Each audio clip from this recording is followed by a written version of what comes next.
after it's written, my producer hat immediately goes on, and I'm always thinking usually about the end, like where do I want this to live? Is this online? Is this something that I want to go to festivals? Is this something that I want to partner with someone on an organization and do screen? Like I'm thinking about the end first so that I can kind of, as I'm producing it, produce it for that medium, if you will, right? It's Mhm. similar to like if you're writing for TV, if you're going to pitch to HBO, that's going to be really different than if you're pitching to NBC, right? So I kind of put that hat on first.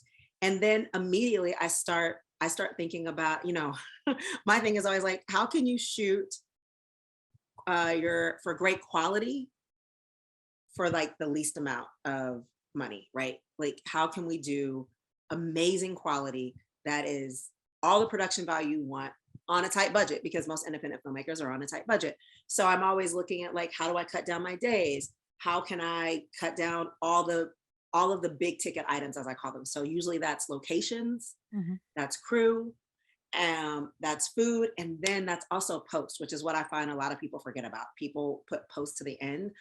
One of the big things I tell everyone is bring your editor in ahead of time, right? So that he's already in on the story. He can, my editor would come to set sometimes so that he's already like, I see how she wants this to be, so that as I'm cutting, I'm already in the flow, as opposed to like, I got to read her script and figure it out. He's been in the whole process. So he's as much a team member as the rest of as my DP and my sound and everyone else.